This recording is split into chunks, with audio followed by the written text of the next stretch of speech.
Good afternoon, everybody on Facebook Live, and welcome to the Nonprofit Culture Success Show.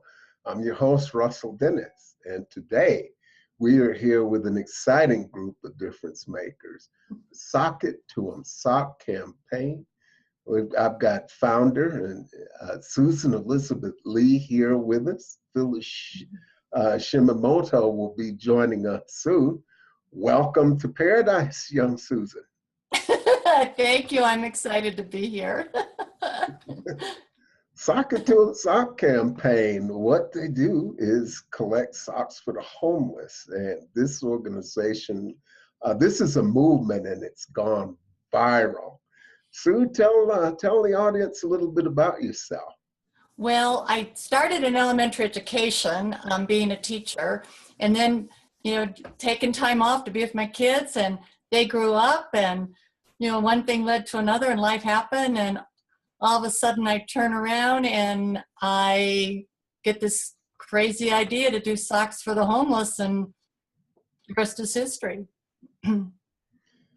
Well, you really got to tell the story of how that all came about, because there's just things that we resist that just become a part of us, and it's kind of like almost pushing back against our destiny. So you got to tell folks about how that all came about.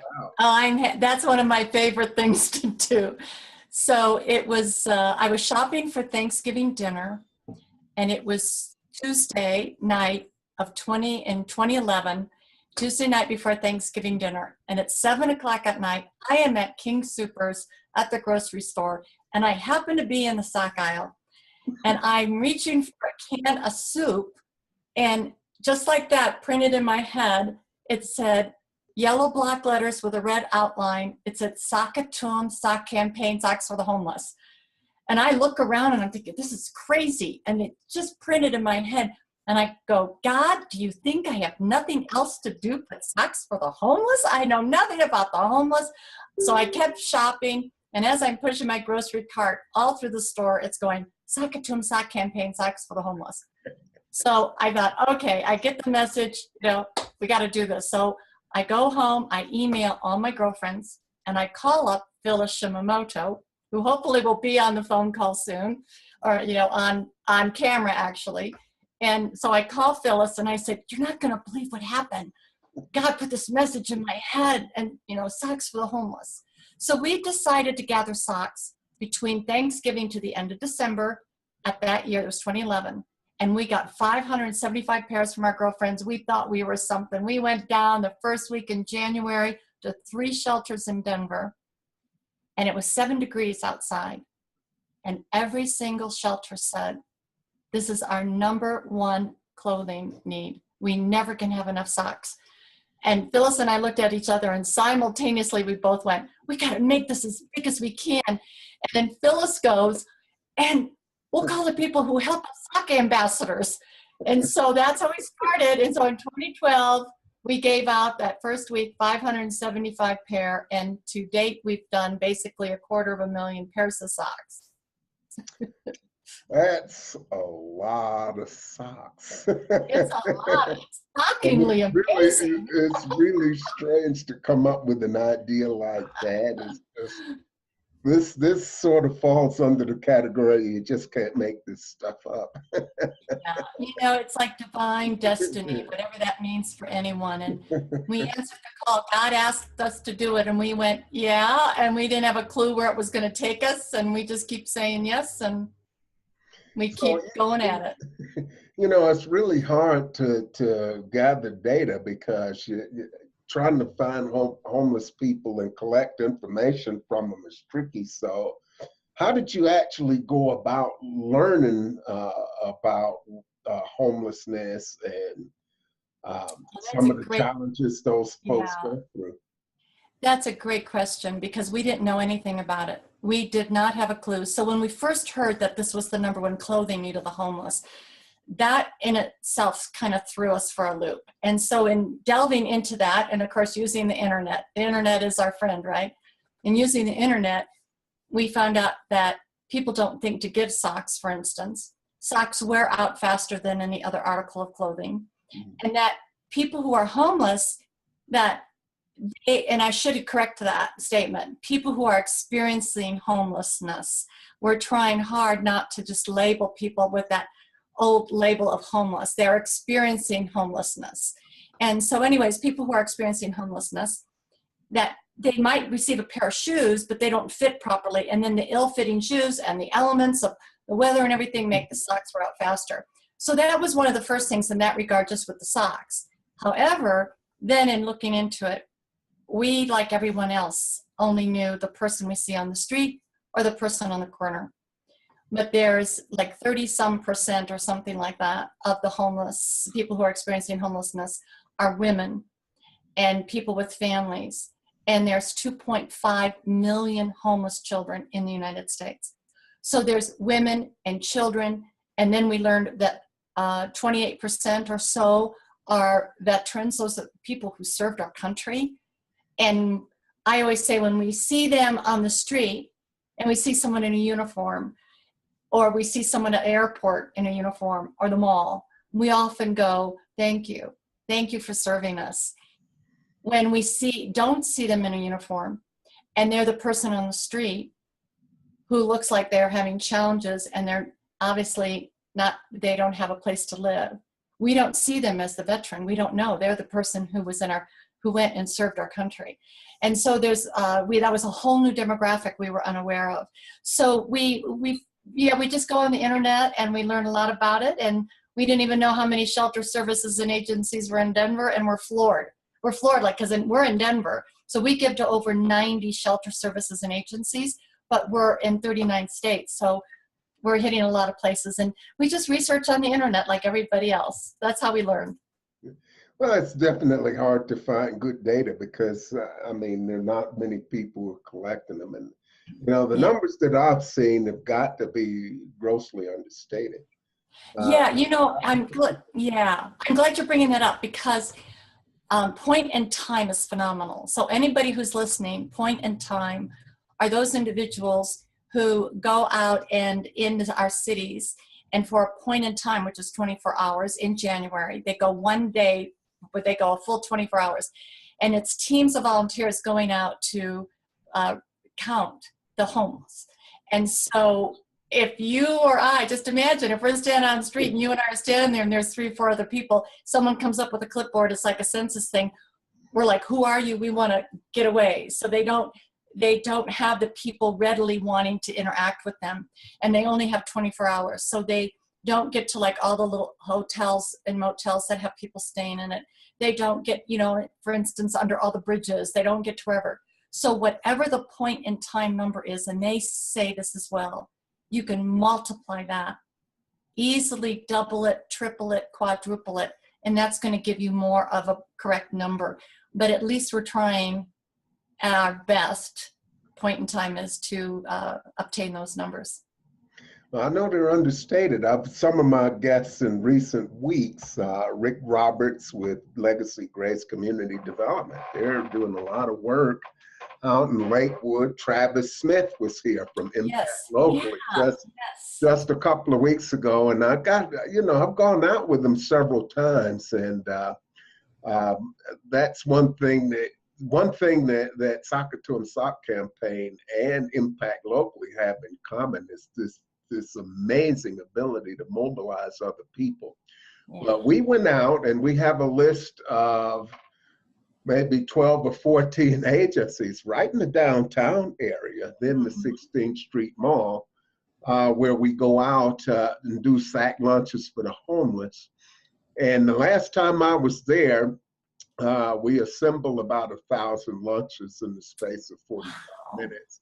Wow. It took us 10, maybe 15 minutes to burn through 350 lunches. 10 minutes, and we were out, and there were more people seeking lunches. So this is pretty pervasive. I live in Aurora. I'm out in the burbs here, so to speak, and I see homeless people in Aurora every day. So they're no longer concentrated. They're moving around the whole metropolitan area. So This is really something that's really become pervasive. But going back to the point I was making with Travis is you've been able to just mobilize people. Tell me a little bit about how you managed to get people involved and how this took off like it did. Yeah. Oh, it amazes us because when Phyllis had said back in 2012, let's have people help us, and we call them SOC ambassadors. So SOC ambassadors are everyday people like you and I, people who might have a shop. It might be somebody who has an office. It could be a doctor. It could be a dentist, churches, synagogues, places of worship, libraries, anyone or any entity that collects socks whenever they want, from whoever they want, for as long as they want. And it might be one time, it might be on a consistent basis. And so it's all through volunteers. And I think one of the things that why we're so successful is we give them ownership and we thank them. And I want to pat ourselves on the back for that. And it really stems so much through Phyllis. Phyllis right away said, we need to send thank you notes. And so we're always sending thank you notes. We post on Facebook. We all want to be thanked for what we do. And everybody's helping us make a social impact, one pair of socks at a time. And so we help them understand how important it is. Sometimes we go pick up socks when we first started, and we might go to an office and the person in the office goes, oh my gosh, we only have 28 pair. And 28 pair of socks doesn't seem like a lot because it's doesn't take up a lot of bulk. But then when we say, if there were 28 people standing here in your reception area, and the number one thing that they want is that pair of socks, and that changes their perspective. And so that's, it's asking people, it's being courageous enough to ask, and then being grateful enough to thank them. And so that's what we do. And everybody just keeps jumping on board. And I also want to say we have SOC ambassadors that are children. So we have kids who are, our youngest was in preschool, but I think just starting kindergarten. So we have from basically kindergarten age all the way through high schoolers who are doing it in their schools. And we really want them to understand they can make a difference as a young person and be an example. And there's some that, Lena Young, she's done thousands of pairs. So. Yeah, this is an amazing thing. There's sock drawers, so to speak, in the schools. You don't have to be homeless to be in need of socks. And this is something, there are so many children in the metro area who are eligible for free lunches. And so socks, many of us don't even think about it. But, when I met you, I can remember 2012, it's been just about 5 years, 2012, we actually were celebrating a thing that we call No Socks to Work Day. So I'm dressed in a suit and I've got dress shoes, and I actually am walking around the lobby with no socks. And what a strange and uncomfortable feeling, because socks is just something we take for granted. So, that was just one event, but tell us about some of these events that you've done and what the response has been.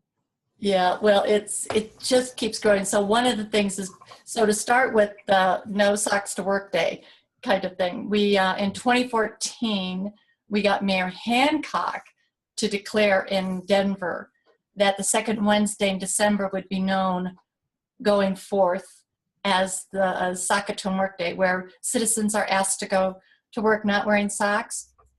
And just like you experienced when you first met me at that business conference, it's a little uncomfortable. You have dress shoes on or whatever, and you're not wearing socks. And people, it really hits them. And so that was one of our very first things. And everything that we do, it's important too that if anybody who's listening, who if you have a nonprofit, that whatever you do, you can duplicate and do other places. So one of our events that we've done is a contemplative walk for the homeless. So there's a beautiful place here in Denver. We've done 2 of these, and it's a labyrinth. That's Plaza Verde.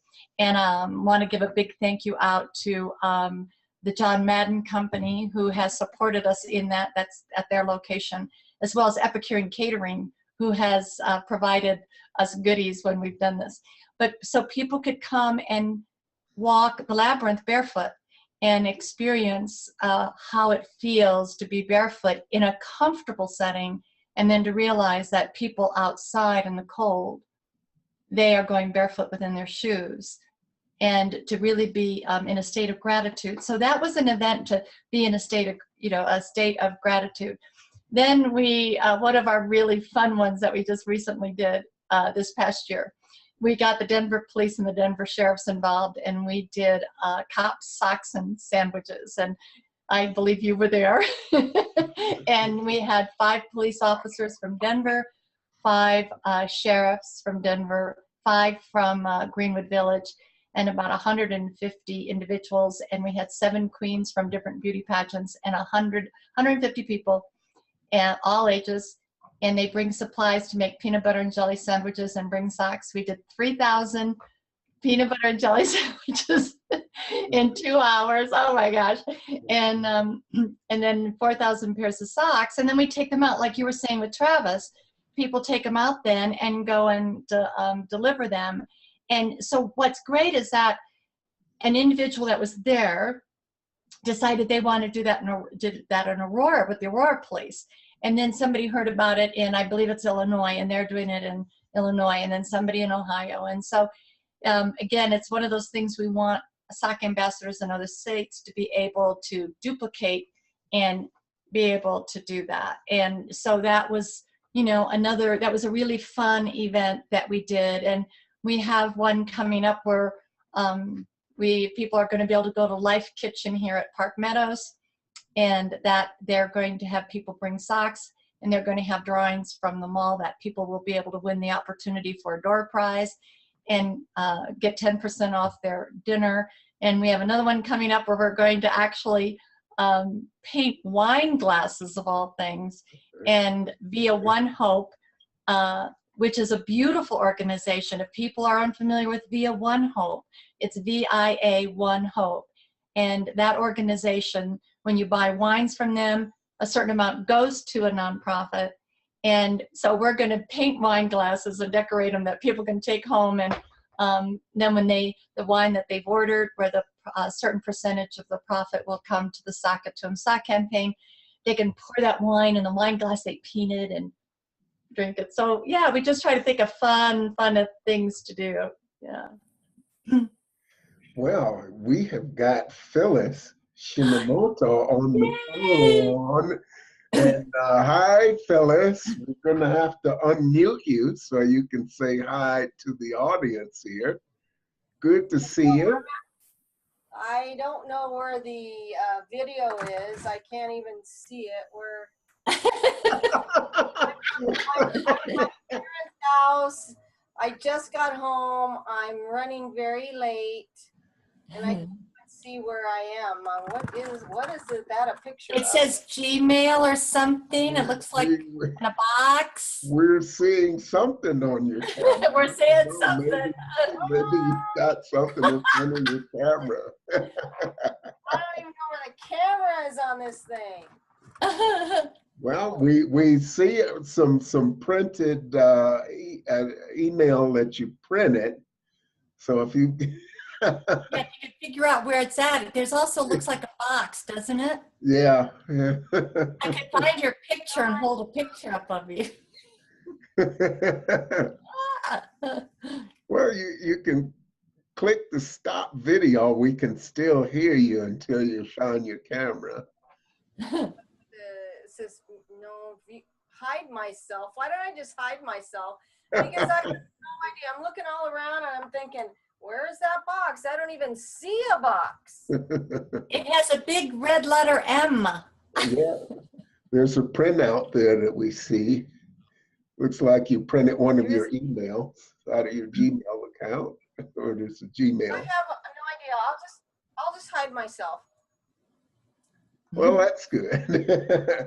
You can tell, well, let us know when you're ready so that you can tell the audience a little bit about yourself, because we did kind of go over a little bit over this story of how everything started. Well, what would you like to know? We'd like to know who you are. Tell Well, the audience about yourself and a little bit about how you got involved with the Soccer to and Sock campaign. well, you know, when you're a friend of Sue's and she asks for help, you help her. So my name is Phillis Shimamoto. I am the co-founder along with Sue Lee of the Sock It to 'em Sock campaign. Sue probably already told you the story about how she heard messages in the supermarket a couple days before Thanksgiving. So she calls me up and says, "You're never going to believe what I heard from God." And that all started it because she says, "I need your help. Will you help me?" And I remember saying, well, okay, I guess. So that's how it all started. Well, the message in that whole thing is that it's dangerous to go shopping with you two because you'll end up with work to do. Let me tell you, it's really scary when you go to the same shopping, the same store I go to, and you don't go down the soup aisle. Well, weird things happen there. But there's a tag onto that story, because in 2011 is when that happened, the Tuesday before Thanksgiving. So if we jump ahead to 2014, the Tuesday before Thanksgiving, I had, prior to that, on the Friday, we had received the okay from Mayor Hancock to have Sock It to 'em Workday. So on the Monday before Thanksgiving, I emailed 11 mayors and basically said, if he's doing it, don't you want to do it? So Tuesday before Thanksgiving in 2014, I'm shopping for Thanksgiving dinner, 7 o'clock, same grocery store, same soup aisle. And I'm reaching for a can of soup and my phone goes off and I answer my phone and I want to go, hello, God, are you now using a phone instead of printing things in my head? And this lady goes, are you Sue with the Sock It to 'em Sock campaign? And I said, yes. And she goes, I'm Catherine Marinelli with the Mayor's Caucus. And 2 mayors have forwarded your email to us. And the Mayor's Caucus wants to get behind No Socks to Work Day. And that's 41 mayors. And so they had an event. They had to go sockless to their holiday party.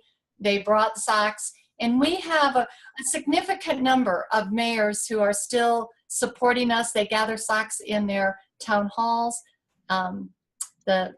Phyllis, what's I can't think of his name right now, the mayor in Superior, Colorado. Oh goodness, his name escapes me as well.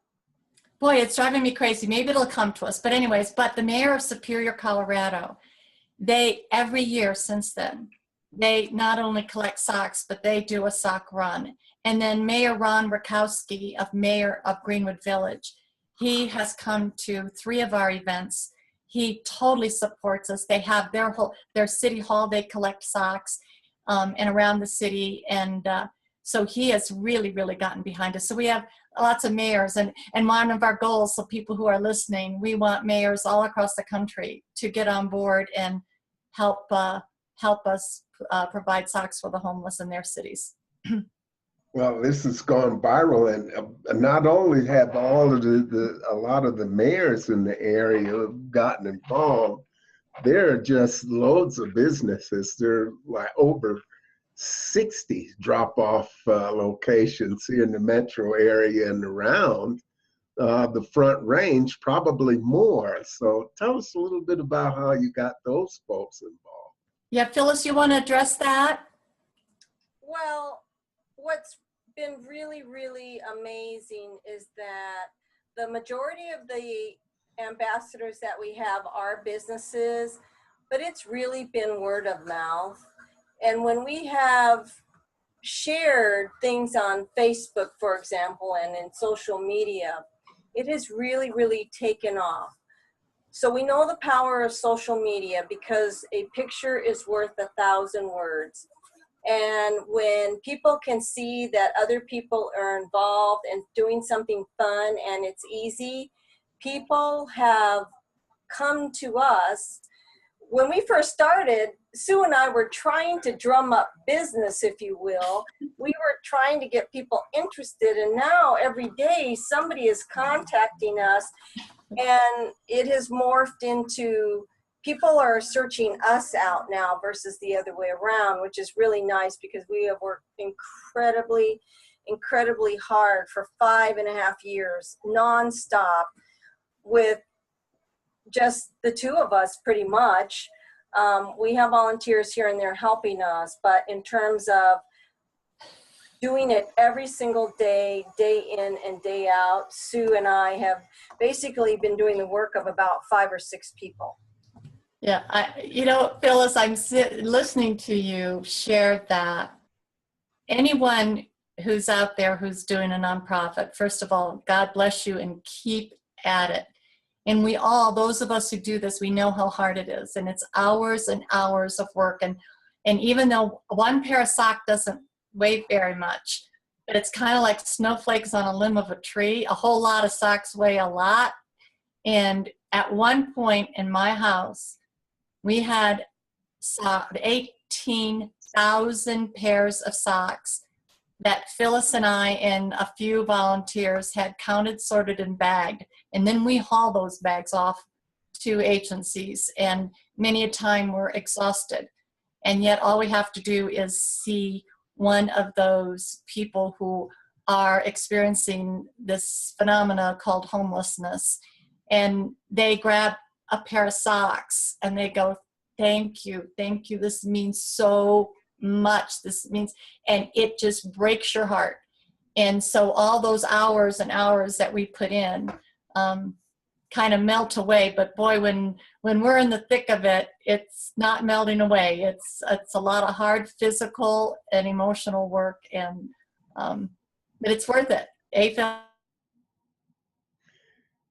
It's not for the faint of heart, and it's not for... Well, there's a lot more to do, and it's very helpful when others join in and help you do this work. Oh, There you are. there we are. We had a little bit of a freeze there. The work that they're doing is just phenomenal, and it takes a lot of work. So if you can find the Saskatoon Sock campaign on Facebook, and folks, cash donations are appreciated. If you've got time, you can be of help in distributing these socks. And so with holidays and winter coming up, donations are greatly appreciated. Cash donations go a long way toward handling costs of storage, and we're also looking for volunteers, people who can actually visit some of the agencies in their area. More hands makes the work lighter, and there are a lot of different campaigns and events that are coming up as we get into this last quarter of the year. We are in the last quarter of 2017, and all of the activities are ramped up. So tell us about some of the events and things that are coming up here for the winter, the holiday season, and beyond. Okay, so Phyllis, how about if I share about Project Homeless Connect, and then you share about a sock ambassador aspect? I mean, a sock drawer.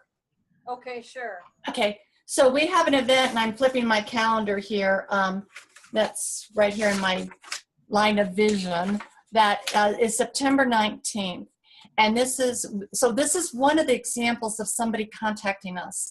So we received a request to do this Project Homeless Connect. And that actually is an event downtown Denver. So those people in Denver, I am looking for, Phyllis won't be available to be able to be at this event. And I have put out an email trying to get volunteers, but I need about 6 volunteers for this event. It's at the Denver Convention Center, and it's called Project Homeless Connect.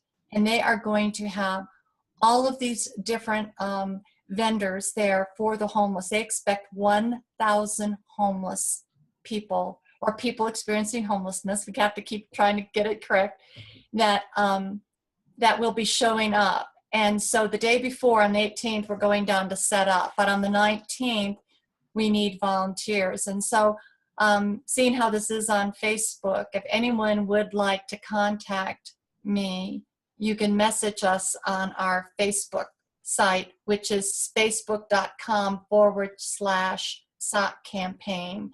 Those of you who know me can go ahead and just send me a personal email. So that's a big event that's coming up. This is a real big one for us.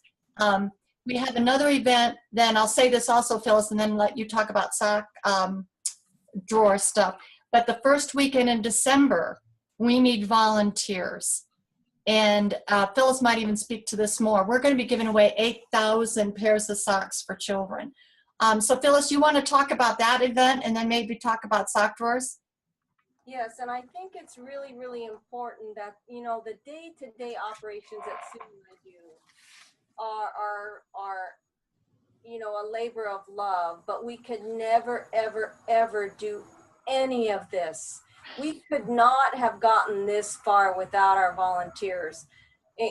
Just unbelievable. You know, Erica, Linda, Maria, Pam, Nikki, Jen, Dosha, Erica Kumar, all of the people that have helped us for years. I want to be able to acknowledge every single one of them, because we would not have been able to do any of this without all the people who have been supporting us, who have been working their tails off to collect socks, to be at our events, to support us. So that's very, very, very important, and I did want to say that. Now I can talk about the sock drawer. The sock drawer is a program that Sue had envisioned. We had talked about this probably around 3 or 4 years ago. Sue had come up with the idea and we talked about it, but we did not know when we would roll it out. In January of this year, Cassandra Mueller, who is a preschool teacher in Canyon City, which is south of Colorado Springs, had messaged me and she says, I am heartbroken. My kids are coming to school every day without adequate socks and shoes on their feet. And I told Sue, okay, this is our sign that we really need to roll out this sock drawer into school. So Cassandra wanted to become a sock ambassador, and I told Sue it's going to take her a little while to collect socks, so let's just give her socks. So we gave her 400 pair of socks that day, along with the sock drawer, which she now has in her preschool room. And this woman is so grateful. She's a dear, dear lady, and we love her so much. Her heart is so big. And this is how the sock drawer project or program was rolled out. It was rolled out because of Cassandra's plea for socks, and we knew that the timing was perfect for us. So as we go into the school year, now that it's starting again here in Colorado, we know that we want to do more. We put about 12 to 15 sock drawers in schools before the year ended in May. And now we are at it again, and we will have the Socktober campaign, which Erica Shields started for us last year, almost a year ago. So we're hoping to get that going again, to get more socks for these kids who are in Title I schools. And there are hundreds of Title I schools in Colorado, and these are low income or below the poverty line. They're coming to school again without adequate clothing, shoes, socks. And so we want to be able to continue that. We also are doing the Socks for Texas program right now with all of the victims of the flooding that happened just a couple of weeks ago down there. So there's all these projects that we are rolling out. We may even be doing socks for Florida pretty soon, with the eyes of Hurricane Irma bearing down on the people in South Florida. So we're very grateful that our agencies that we serve in Fort Carson has a truck that is leaving Colorado on September 16th, and they will also be having another truck behind that one that will go out too, because we have ambassadors now, probably about 30 businesses or more that are collecting in Colorado. It's also important to tell everybody who may be listening to this call is that you don't have to live in Colorado in order to be able to help. Erica Shields' sister queens from the Mrs. America pageant have joined us again, a few of them, Mrs. Kansas, Mrs. Kentucky. We also have received a notification from a new woman in Mrs. Oklahoma 2015 is on board, and because they put the information out on Facebook, we don't know Rebecca Wheeler, but we're very, very grateful that she has joined us as well. So we see the power of social media. We see all of these people getting involved who want to do something. And I want to say that everyone can do something. And you have to know for certain that every single person who joins is making a difference in some way. Every pair of socks matters. And this wonderful woman who works for the American Red Cross, Brittany, down in Houston, shared with us all of these stories about what it meant to be able to put socks on all of these, on adults and this little boy who would not let the doctor touch him until he got his Superman socks. For all the people that are being helped because they were victims of flooding. So we see the power of what one pair of socks does, whether it's a Superman pair of socks or it's a pair of socks that one of these victims has, and the comfort and knowing that one pair of socks means so much. And yeah, and I want to check in with our friend Greg Harvey, otherwise known as Pastor Greenbeard, who's got quite a following on Periscope. And Greg, when he heard about what you were doing, just dove right in right away. And so I'll be checking in with him after the broadcast to make sure he's safe and to see what's going on with Hurricane Irma bearing down. And Sanice Dixon Ministries is also mobilizing. They've got a project called Colorado United for Houston Recovery. Now, Sanice went down to Louisiana during the floods. Her and Beatrice Bruno, the drill sergeant of life, and some other folks that we all know and love, mobilized, and they went down there to take meals and other things down. And Beatrice did a wonderful call to action that I've shared on my Facebook feed. And the first thing that they talked about were socks. People down there need socks. They need socks. They need shoes. They need hygiene items. They're looking to have people commit to sponsoring a family at $25 a month with gift cards and such. And they were looking to sponsor 40, and they're going to be going down sometime soon as well. And U-Haul of Colorado, they've been very helpful and are offering just phenomenal rates to actually get aid down there. So that's really important stuff. There'll be more on that. And I'll have more on the replay. We'll get some information up, some contact information that people can see. But this is vital, vital, vital work. And if you have a school, you're a school administrator. I'm a member of the Optimist Club. Optimists always work with kids. I've got a presidential training coming up in Castle Rock in less than 2 weeks. And I'm going to be talking with some of the other incoming presidents of the Colorado-Wyoming district to talk about the schools, because we work with school kids to see if we can get sock drawers in the neighborhood, because kids right there in school need socks. But there'll be more. We'll have information on the replay so that you can see the calendar and get plugged in and start going out to help make a difference. So Tell us a little bit about, because there's so many drop-off places where people can actually go, and business owners. And so tell us about some of your key partners that people can connect with in their neighborhood so that we can get this effort to help others mobilize. Boy, I don't have that lit. I would have to print it off my calendar. I have my computer. Phyllis, do you have know any right off the bat that People that are, there are several people right now that are collecting for Socks for Texas.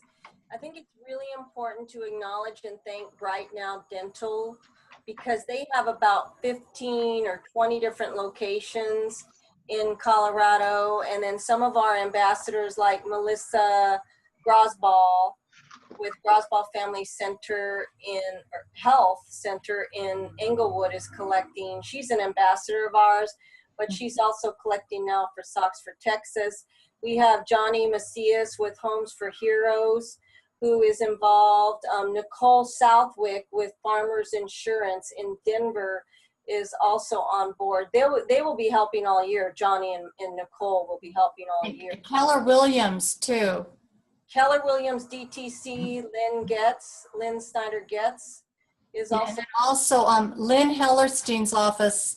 People can take Lynn Hellerstein, and people in the Denver metro area is in the Greenwood Village at the corner of Quebec and Orchard on the southeast corner.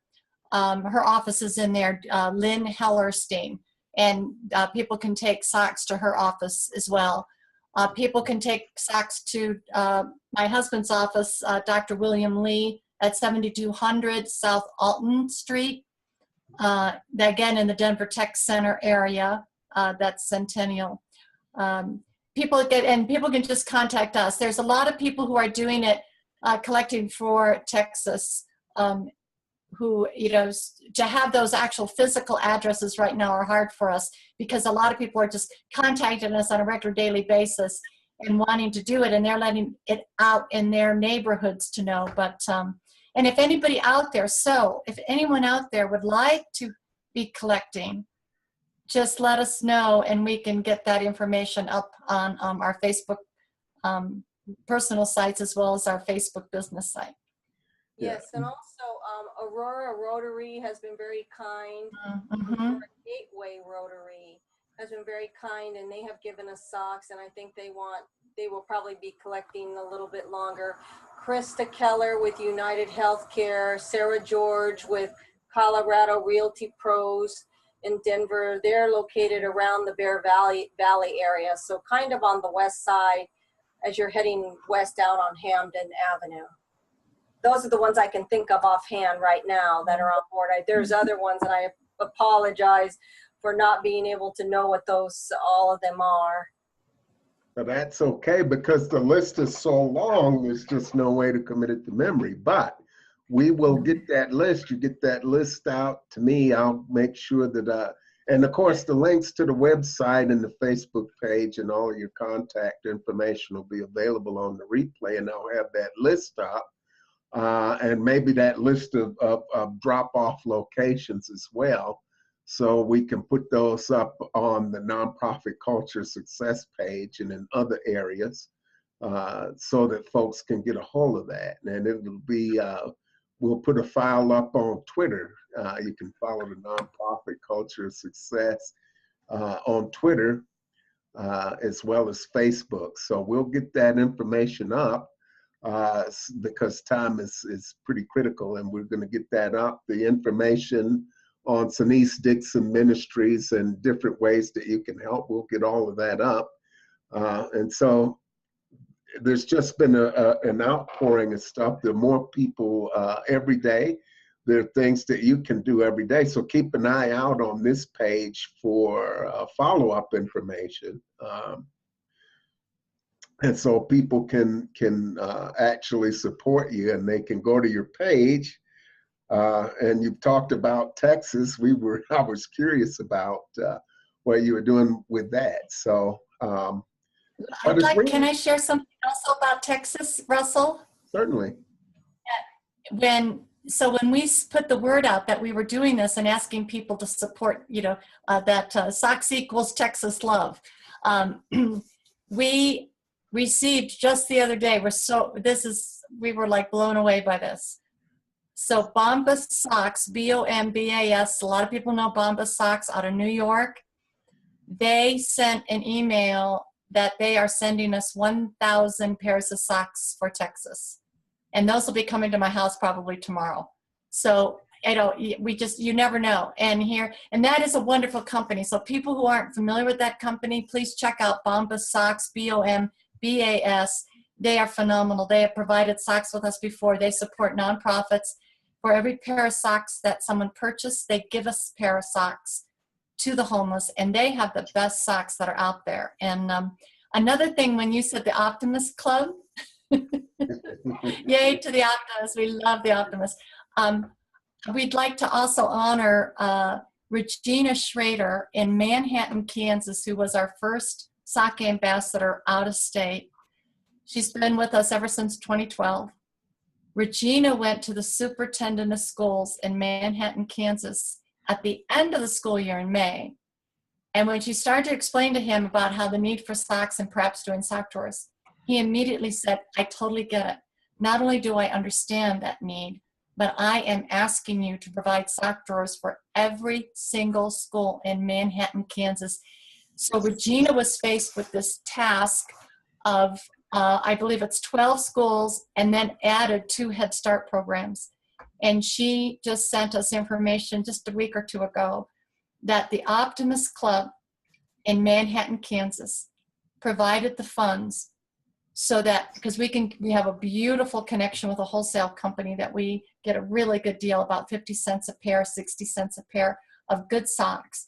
And so she uses that same one because she's being a sock ambassador. But the Optimist Club in Manhattan, Kansas provided enough money for her to buy 4,400 pairs of socks to fill those sock drawers for all of the children, all the schools in Manhattan, Kansas. And this is great. So there'll be more from Optimist because you folks are in contact.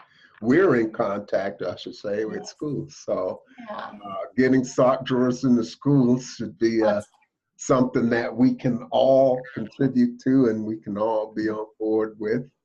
And we just want to grow this. This is something that has the potential to go viral. And so that's what we hope for. That's what we hope for. Phyllis because I think we still have a little time. Phyllis, why don't you share about the Ronald McDonald House stuff? Well, we have our dear friend Nikki Biggs, who runs Colorado Angel Network, to thank for that connection. We have sock drawers in both the Ronald McDonald House locations in Aurora and Denver. Plus, Nikki has also set up the ability for all of us to go and feed the families once a month. And we switch off between Denver and Aurora. So it's been a lot of fun to be able to have sock drawers in those in the facilities where the people's lives have been completely uprooted, and they may leave wherever they're at because they're coming from all over the country. They may leave with only whatever they're wearing. You know, given the trauma and the stress, they're not necessarily thinking about packing a bag, they're just leaving. So even some of the adults may be able to take some of the socks out of the sock drawer and use it for themselves if their kids, in addition to their kids. So it's really cool. Sue set up the sock drawer in the Aurora location. And Sue, why don't you share about that and when you put that sock drawer together and you were loading up the socks, you should share your experience about that. Well, it's an amazing thing that when you have this sock drawer, and when we say that, what we're talking about is one of those like about 2 feet by 1 foot, 3 drawers that you can buy like at Target that people take off to college and things like that. So that's what we fill. And so filling that and taking that and filling it up for Aurora. And and as you get, well, you can get 200 to 400 pairs of socks in a sock drawer, and taking that to the Ronald McDonald House, and that then when we went back, in I think it was just a month's time, because at that point I think we were only doing Aurora, but when we went back and it needed to be filled up again, that it had already been empty in that quick of a time, and then how much that need is. And these kids came in and they had gotten socks out of the sock drawer, and they were talking about how much they love having those socks and what it means. And so I think that's, again, sometimes when people go socks, but when you think about when you put your socks on in the morning and what it feels like when you pull them up on your feet, and what just a cozy, delightful, wonderful feeling. And so it was a really good experience taking the sock drawers to the Ronald McDonald House. The other thing I want to bring up, because we do that in conjunction with Colorado Angel Network, which Russell needs to have Nikki Biggs on as well with Colorado Angel Network. That in conjunction with Colorado Angel Network, we, and I'm going to hold up this button that people can see, that with Colorado Angel Network, we are at all the Bronco games, or all the events at the Sports Authority Mile High Stadium, which we just shortly always call the Bronco Stadium. At all the games, we have a concession stand, and we receive a percentage of the profit. So we encourage everybody to go. What's the stand, Phyllis? It's we have Mexican fare, so it's tacos and everything. It's in the red zone, called the red zone. It's on the north end zone, level 3. If you're coming to the Broncos game, please support us. Section 321. Yes. And everybody wears one of these buttons to let people know we are so grateful for their buying food at that. And it's wonderful setup the way they do that, where a nonprofit, and we need volunteers for that. So that's another thing. And boy, we cannot emphasize this enough. We can't do this without the volunteers. It's those of you out there who give of your time and energy and talent to help us in manning and whatever you call that, people, to put the people, I don't want to say manning because there's women who help too, that the men and women who volunteer to work at our concession stand makes all the difference in the world. And it's hours of work, but it means a lot for us and the Colorado Angel Network. So just when people go to the website, there's a list of drop-off locations and businesses that are on the website. But let me tell you about some of the places where we've got sock drawers. There's the American Academy, the Aspen Academy, Rocky Heights Middle School, Falcon Bluff Middle School, Iron Horse Elementary School, Magdalen Catholic School, Nick Jack Elementary, Timber Trail Elementary, the Denver Waldorf School, and that's just some of them. And there are agencies that benefit from the socks that you give. And I just want to read off a few of those because there are agencies everywhere around the metropolitan area. A Precious Child, Almost Home, Attention Homes, Aurora Interfaith Community Services, Casa de Paz, Children's Hospital, Dolls for Daughters, the Douglas Elbert Task Force, Family Tree, First Steps Outreach, Fresh Harvest Food Bank, Haven House, Mountain Resource Center, Rocky Mountain Communities, Smoky Hill Vineyard Church, The Gathering Place, Warrior Warehouse, and there are many, many, many others, Hope of Longmont. And so your reach, even here locally, has been marvelous. And We can find you in 39 states. 39 states. This is, I bet you never saw this coming when you were shopping for Thanksgiving food. Little did we know. I think, God works in mysterious ways, because had I known, would I have done it? And the answer is yes, I would have. And that's the thing. Anyone who is listening, if you get a message, if you get a heartbeat, if you get a thought, and it's, oh, what if I did this? Or might I do whatever? Our suggestion is to do it.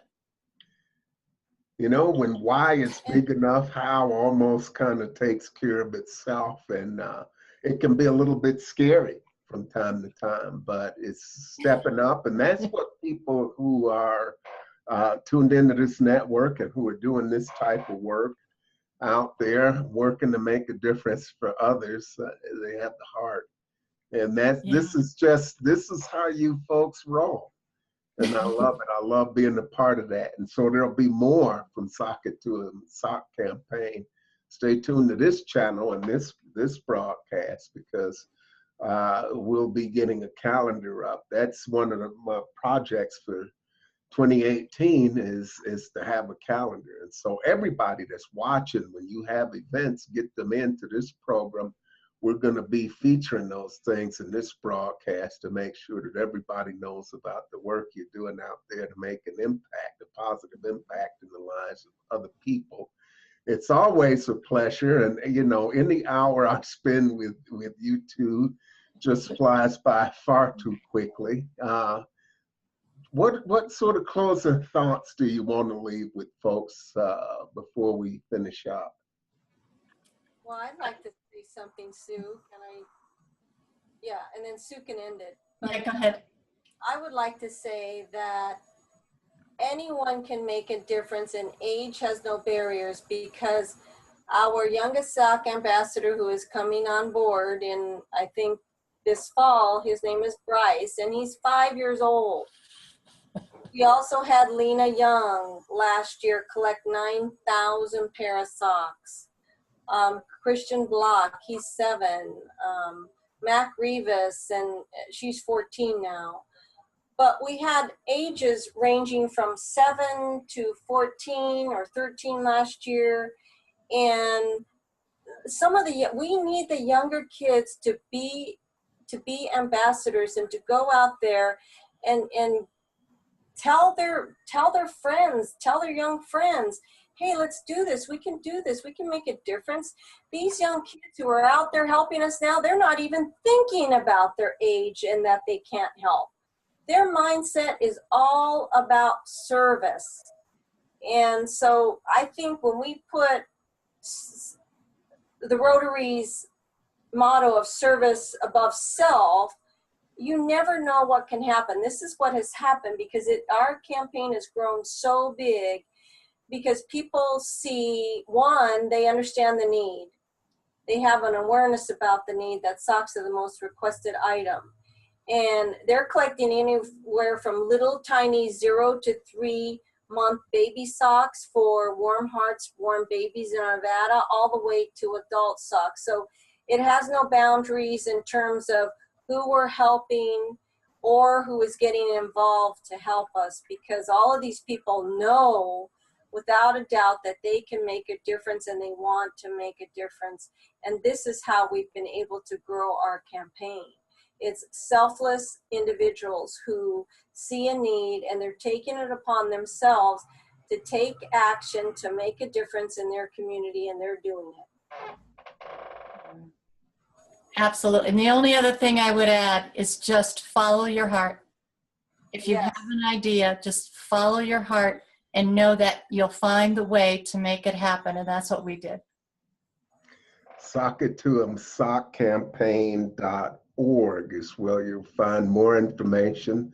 They literally are writing the book on it, Socks Equal Love. That's a book that we're going to see in 2018, along with a lot of other things. So it's very easy to become a sock ambassador. Wherever you are in the country, go to the website, sockittoemsockcampaign.org. You can register as an ambassador. And all sorts of tools are out there to help you start a campaign in your area, because this is a worldwide movement that has very, very local impact. You'll be able to see the impact and the difference that your work makes right where you live. And so there's more, there's more, there's more. The replay will be up by tomorrow evening, so that we have more information for you to get involved. And there are a lot of things coming up. So check them out on Facebook and at sockettoemsockcampaign.org. Phyllis and Sue, as always, it's an enormous pleasure. Thank you, Russell. Oh, we adore you. Thank you.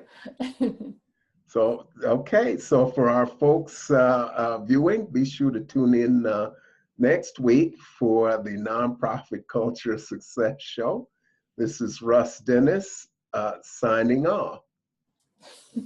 Okay, well, we are